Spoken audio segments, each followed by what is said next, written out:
Hi hello ನಮಸ್ತೆ, welcome to sandalwood dies. ಇವತ್ತು ಯಾವ ಮೂವಿ ರಿವ್ಯೂ ಅಂದರೆ 45. ಈ ಮೂವಿ ಆನ್ಲೈನ್ ಕತೆ ಏನಪ್ಪಾ ಅಂತಂದ್ರೆ, ಹೀರೋ ಬಂದು ಸ್ಕೂಟ್ರಲ್ಲಿ ಹೋಗ್ಬೇಕಾದಾಗ ಒಂದು ನಾಯಿನ ಅರಸಿ ಸಾಯಿಸ್ಬಿಟ್ಟು ಹೊಂಟೋಗ್ತಾರೆ. ಆದ್ರೆ ಆ ನಾಯಿ ಸತ್ತಿರೋದು ನೋಡ್ದೇನೆ ಕೇರ್ ಮಾಡದೆ ಹೋಗೋದ್ರಿಂದ ಸೊ ಹೀರೋನ ರಿವೆನ್ಸ್ ತಗೊಳಕ್ಕೆ ಬರೋರೊಬ್ರು, ಆಮೇಲೆ ಹೀರೋನ ಆ ರಿವೆನ್ಸ್ ತಗೊಳ್ಳೋರ ಹತ್ರದಿಂದ ಕಾಪಾಡೋದಕ್ಕೆ ಬರೋರು ಇನ್ನೊಬ್ರು. ಸೊ ಇವರಿಬ್ರು ಯಾರು ಅನ್ನೋದು ನಿಮಗೆ ಆಲ್ಮೋಸ್ಟ್ ಅರ್ಥ ಆಗಿರುತ್ತೆ. ಸೊ ಇದೇ ಈ ಮೂವಿದು ಆನ್ಲೈನ್ ಕತೆ.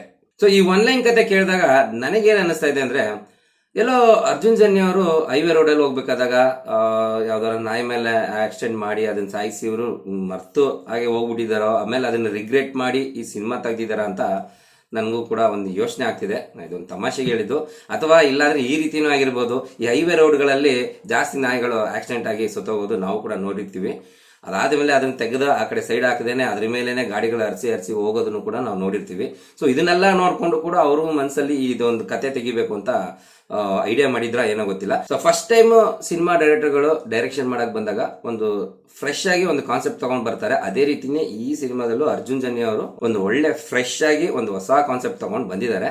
ಸೊ ಕಾನ್ಸೆಪ್ಟ್ ಬಗ್ಗೆ ಹೇಳ್ಬೇಕು ಅಂದ್ರೆ ತುಂಬಾ ಚೆನ್ನಾಗಿದೆ. ಅದರಲ್ಲೂ ಕೂಡ ಈ ಸಿನಿಮಾದಲ್ಲಿ ಗರುಡ ಪುರಾಣ ಮತ್ತೆ ಪಾಪ ಪುಣ್ಯ ಮತ್ತೆ ಫಲ ಸಿಗದೆಗೆ ಇದನ್ನೆಲ್ಲ ಕೂಡ ಸ್ಟಡಿ ಮಾಡಿದ್ದಾರೋ ಏನೋ ಗೊತ್ತಿಲ್ಲ, ಬಟ್ ತುಂಬಾ ಚೆನ್ನಾಗಿ ಈ ಸಿನಿಮಾದಲ್ಲಿ ಎಕ್ಸ್ಪ್ಲೈನ್ ಮಾಡಿದ್ದಾರೆ. ಅದೇ ಒಂದು ಪಾಸಿಟಿವ್ ಪಾಯಿಂಟ್ ಕೂಡ ಈ ಸಿನಿಮಾದಲ್ಲಿ. ಈ ಸಿನಿಮಾದು ಇನ್ನೊಂದು ಪಾಸಿಟಿವ್ ಪಾಯಿಂಟ್ ಬಗ್ಗೆ ಹೇಳೋದಾದ್ರೆ ಪರ್ಫೆಕ್ಟ್ ಕಾಸ್ಟಿಂಗ್ ಅಂತಾನೆ ಹೇಳ್ಬೋದು.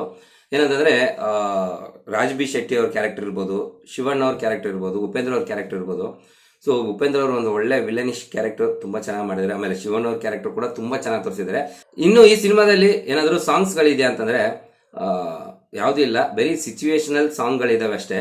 ಆಮೇಲೆ ಎಲ್ಲ ಯೂಟ್ಯೂಬ್ ಅಲ್ಲಿ ರೀಸೆಂಟ್ ಆಗಿ ಅದೊಂದು ಸಾಂಗ್ ಒಂದು ತುಂಬಾ ಚೆನ್ನಾಗಿ ಇಟ್ಟಾಯ್ತು. ಅದನ್ನಾದ್ರೂ ಟೈಟಲ್ ಕಾರ್ಡ್ ಅಲ್ಲಿ ಹಾಕ್ತಾರೆ ಅಂತ ಅನ್ಕೊಂಡು ವೆಯ್ಟ್ ಮಾಡಿದ್ರೆ ಆ ಸಾಂಗ್ನು ಕೂಡ ಇವ್ರು ಹಾಕ್ಲಿಲ್ಲ.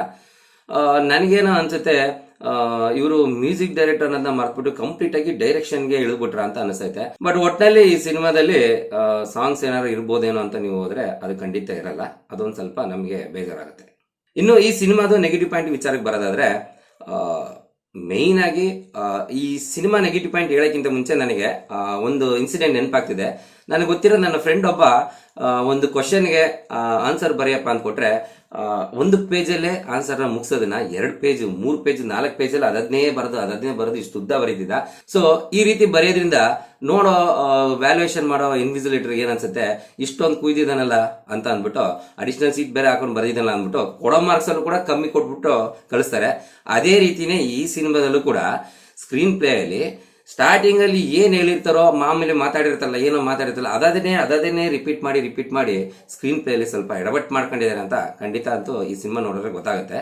ಆದ್ರೆ ಈ ಸಿನಿಮಾ ಲಾಸ್ಟ್ 20 ಮಿನಿಟ್ಸ್ ಅಂತೂ ಒಂದು ಎಷ್ಟು ಚೆನ್ನಾಗಿ ತಗೊಂಡೋಗಿದ್ದಾರೆ ಅಂತಂದ್ರೆ, ಅಲ್ಲಿಗೆ ಇವರು ವರ್ಕ್ ಮಾಡಿದಂತ 20 ನಿಮಿಷಕ್ಕೆ ಸ್ಟಾರ್ಟಿಂಗ್ ಇಂದನೂ ಆ ಸಿನಿಮಾದಲ್ಲಿ ಆ ಟ್ವಿಸ್ಟ್ ಟರ್ನ್ಸ್ ಇದನ್ನೆಲ್ಲ ಕೊಟ್ಕೊಂಡು ಬಂದಿದ್ರೆ ಈ ಸಿನಿಮಾದಲ್ಲಿ ಒಂದು ನೀಟಾಗಿ ಒಂದು ಕ್ವಾಲಿಟಿಯಾಗಿ ಒಂದು ಒಳ್ಳೆ ಚೆನ್ನಾಗಿ ಅದ್ಭುತವಾಗಿ ಬಂದಿರೋದು. ಇನ್ನೊಂದು ಈ ಸಿನಿಮಾದ ನೆಗೆಟಿವ್ ಪಾಯಿಂಟ್ ಬಗ್ಗೆ ಹೇಳ್ಬೇಕು ಅಂತಂದ್ರೆ, ಈಗ ರೀಸೆಂಟ್ ಆಗಿ ಮೊನ್ನೆ ತಾನೆ ಒಂದು ಅವತಾರ್ ಪಾರ್ಟ್ 3 ಸಿನಿಮಾ ರಿಲೀಸ್ ಆಯ್ತು. ಸೊ ಆ ಫಿಲಂ ನೀವು ನೋಡಿದಾಗ ನಿಮಗೆ ಏನು ಎಷ್ಟು ಚೆನ್ನಾಗಿ ಮಾಡಿದಾರಲ್ಲ.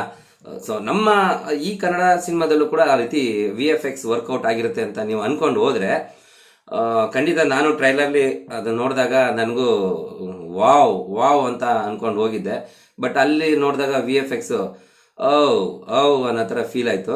ಯಾಕಂದ್ರೆ VFX ನಮ್ಮ ಬಜೆಟ್ಗೆ, ನಮ್ಮ ಕನ್ನಡ ಕಾಂಪೌಂಡ್ ಲೆವೆಲ್ಗೆ ಎಷ್ಟು ನಾವು ಬಜೆಟ್ ಹಾಕ್ಬಿಟ್ಟು ತೆಗಿಬೇಕು ಅಷ್ಟು ಮಟ್ಟಿಗೆ ಅವ್ರು ತೆಗಿಯಕ್ಕಾಗಿದೆ. ಪಾಪ ಅವತಾರ್ ಸಿನಿಮಾ ರೇಂಜ್ಗೆಲ್ಲ ನಾವು ಎಕ್ಸ್ಪೆಕ್ಟ್ ಮಾಡೋಕ್ಕಾಗಲ್ಲ.